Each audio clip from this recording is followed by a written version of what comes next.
शेर बनना है, शेर बनना है, शेर बनना है, अपने हक के लिए लड़ना है, इंसाफ के लिए लड़ना है। तो आसान है, आसान है। वादा है करोगे, नमाज के पाबंद बन जाओ, कुरान को पढ़ो, सुन्नत रसूलुल्लाह पे अमल करो, यतीमों के सर पर हाथ रखो, बेवाओं की मदद करो, जुल्म के खिलाफ। मुल्क कहां जा रहा है, किधर जा रहा है, आप बताइए। औकाफ वक्फ अमेंडमेंट बिल क्या करना चाहिए, वैसा ही मुसलमान को मालूम कि मस्जिद में कैसा होना है, दरगाह में कैसा होना है। आप बताओ, यहां पे ठहरे और इस मजमे में मौजूद मेरे हिंदू भाइयों से भी मैं पूछूंगा, आपके मजहब के बारे में, या मीडिया में भी हिंदू भाई होंगे, उनसे कहूंगा आपके हिंदू मजहब के बारे में आप बेहतर जानेंगे या मुसलमान बेहतर जानेगा। एक हिंदू मजहब की पूजा किस तरीके से हो, एक पुजारी बेहतर जानेगा या एक मुसलमान जानेगा। मगर आप देखो किस तरीके से हिंदू और मुसलमानों के बीच में कोई दीवार ना पैदा हो। तो वैसी आज इस जलसे के जरिए इस अवाम की मौजूदगी में यह मुतालबा करता है कि रसूलुल्लाह की शान में गुस्ताखी करने वाले को फौरन गिरफ्तार किया जाए, जेल में डाला जाए। क्या आप मंजूरी देते? नारे तकबीर, नारे तकबीर, नारे तकबीर। हमें यकीन है, हमें यकीन है कि मुल्क का कानून जरूर। जवां मर्द पुलिस वालों ने जो मुझे नोटिस दी है, यही सच्चे जवां मर्द ईमानदार पुलिस ऑफिसर अपनी ड्यूटी करेंगे और वो गुस्ताख को भी पकड़ कर लाएंगे, मुझे यकीन। अब वक्त बताएगा, वक्त फैसला करेगा। किसके बटने की बात की, किसके कटने की बात की।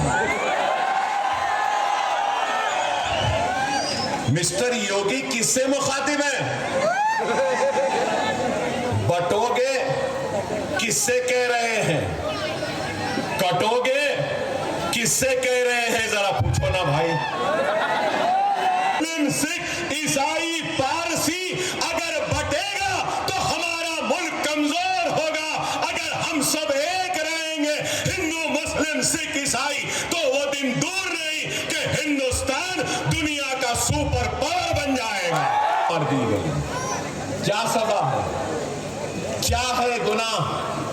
सर पे टोपी है, चेहरे पे सुन्नत है, गोश है तो नई बीफ है, कह दिए मार दिए, मॉब लिंचिंग।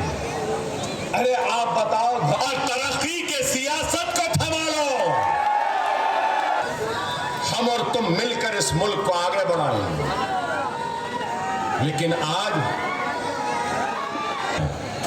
देखो, ये अपनी ड्यूटी कर रहे हैं। ठहर जाओ, 10 मिनट है। मैं समझ गया आप क्या बोल रहे हैं, मैं समझ गया आप क्या कह रहे हैं। इंशाअल्लाह फिर आऊंगा और फिर उस पर भी बात करूंगा। मगर मैं आपसे यह बात कहना चाह रहा था, सोच होती है, फिक्र होती है, ठीक है। मैं आइडियोलॉजी से इत्तेफाक नहीं करता। किसी की हिंदुत्व की आइडियोलॉजी, किसी की सोशलिज्म की आइडियोलॉजी है या नहीं? मीडिया वालों से भी पूछूंगा, है ना? ठीक है भाई, वो उनकी आइडियोलॉजी है। कांग्रेस की आइडियोलॉजी क्या? सेक्युलरिज्म बोलते हैं, अंदर से तो कुछ और उनकी आइडियोलॉजी है। हिंदुत्व आइडियोलॉजी आज सेकुलर आइडियोलॉजी के साथ है। तो उद्धव ठाकरे ने राहुल, प्रियंका, सोनिया गांधी और मल्लिकार्जुन खड़गे और पूरे कांग्रेसियों को क्या हिंदुत्व की आइडियोलॉजी का सबक पढ़ाने में कामयाब हो गए, और गांधीयों ने हिंदुत्व की आइडियोलॉजी को कबूल कर लिया कि उद्धव ठाकरे से हाथ मिला लिया। जवाब है के चैंपियन मिस्टर योगी, हिंदुत्व खैर उनकी आइडियोलॉजी, मुबारक उनको। और मिस्टर मोदी ने क्या कहा, ना खाऊंगा ना खाने दूंगा, 15 लाख वापस लाऊंगा, करप्शन का खात्मा करूंगा, डिमोनेटाइजेशन। अरे वाह, क्या बातें थे मिस्टर मोदी के कि अजीत पवार शरद पवार को छोड़ दिए और करप्शन से ये मिस्टर मोदी योगी हाथ मिला लिए। गया नहीं। अब आप देखो क्या है। और फिर गारंटीज का वक्त आ गया, कोई 5 गारंटी, कोई 6 गारंटी। कांग्रेस शायद आज ऐलान करने वाली थी उनका मैनिफेस्टो। हमारे रियासत में भी कई ये दे देंगे, वो दे देंगे, ये दे देंगे, बहरहाल वो गारंटियां पूरे नहीं हुए। अब ये गारंटी कौन लेगा इलेक्शन के बाद? क्या पवार ठाकरे के साथ रहेंगे या शिंदे के साथ जाएंगे? ये गारंटी कौन लेगा? क्या शिंदे पवार के साथ रहेंगे या फिर गांधीयों के साथ चले जाएंगे? गांधी क्या गारंटी लेंगे कि वो बीजेपी के साथ नहीं जाएंगे? अरे ये इसकी सियासत में, महाराष्ट्र की सियासत में ना कोई आइडियोलॉजी रही, ना कोई उसूल रहे, ना कोई अक़दार रहे, कुछ नहीं रही, सिर्फ इख्तिदार की कुर्सी होना है। याद रखो, हम वोट बैंक की तरह इस्तेमाल करते हैं। हमारे पास अपनी आवाज नहीं थी, अपनी जमात नहीं थी। अब आपकी जमात मजलिस है, जिसकी आइडियोलॉजी है आपकी खिदमत, आपकी आवाज, आपकी इज्जत, आपका वक़ार, आपकी शरीयत की हिफाजत, आपके औकाफ की हिफाजत, आपके हक की लड़ाई लड़ना। तो यहां पे पावरलूम को मजबूत करो।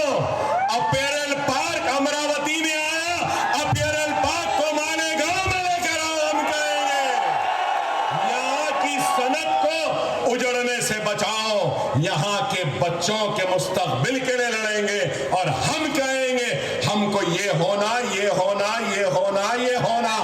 जो हमको देगा हम कहेंगे बैठ जा हमारे सदक़े, हमारे जूतियों के तुफैल में बैठ। हमारा वो मौक़िफ़ है।